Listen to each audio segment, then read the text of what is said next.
আলাইকুম, আশা করছি সবাই ভালো আছেন। চলছে রমজান মাস, তো যে বিষয়টা নিয়ে আসলে ভিডিও করা এই হলো, গত পরশুদিন সবাই জানেন আমাদের শিপইয়ার্ডে আমাদের এই জাহাজটাতে, এই রুকনুর 22 জাহাজটাতে একটা অনাকাঙ্ক্ষিত ঘটনা ঘটে। তো বিষয় হলো, হুট করে জাহাজটা আমাদের উপরে লোকজন কাজ করতেছে। তো যদি আমি দেখাই যে আমাদের যে পাশে একটা জাহাজ আছে, ওইটা তো কাজ চলতেছে, আবার এটা তো কাজ চলতেছে। সাথে সাথে আমাদের এই যে প্রিমিয়ার 3 জাহাজটা, এটাতে এখনো কাজ শুরু হয় নাই।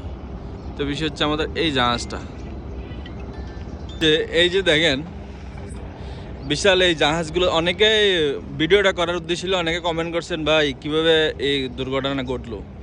এই যে দেখেন এত বড় একটা জাহাজ, পুরা জাহাজটাতে যখন ফেব্রিকেশনের কাজ চলে সবাই সতর্ক থাকা লাগে। ফেব্রিকেশনের লোকজন এবং জাহাজের লোকজন উভয় দুজনের গাফিলতির কারণেই মূলত এই দুর্ঘটনাগুলো ঘটে। তো এই যে দেখতেছেন জাহাজটা, জাহাজের মূলত এই জাহাজের দুর্ঘটনাটা ঘটছে। তো এই জাহাজটাতে উপরে কাজ করতেছে, আর হলো জাহাজের হ্যাজের ভিতরে ছিল কিছু রশি আর কি, পুরাতন রশি যেগুলো ছিল। তো মূলত ওই রশিগুলোতেই আগুনটা লাগে। তো উপরে যখন কাটিংয়ের বা ওয়েল্ডিংয়ের কাজ করতেছে, এরা হয়তো একটু অন্য মানুষকে ছিল, যার কারণে নিচে খেয়াল করে না। আর প্রত্যেকটা হ্যাজ কভার বন্ধ ছিল, বন্ধ থাকার কারণে ওরা হয়তো নিচের দিকে এত খেয়াল করে নাই, যার কারণে মানে এই দুর্ঘটনাটা ঘটলো আর কি, যেটা আসলে কারো জন্য কাম্য নয়। কারণ একটা দুর্ঘটনা আসলে অনেক ক্ষতিকারক, যে ক্ষতি আসলে যাদের কারণে দুর্ঘটনা ঘটে ওরা তো আর ক্ষতি পূরণ করা সম্ভব না।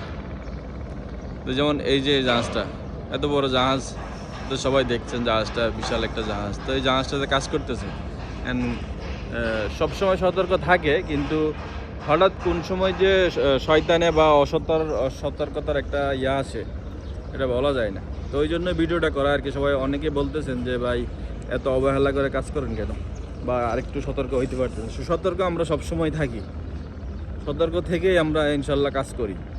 তারপরও মাঝে মধ্যে দুর্ঘটনা হয়ে যায় আর কি। এই যে দেখেন, যদি আপনাদেরকে দেখাই, মনে করেন এই জাহাজটা, এটা হচ্ছে প্রিমিয়ার সিমেন্টের জাহাজ।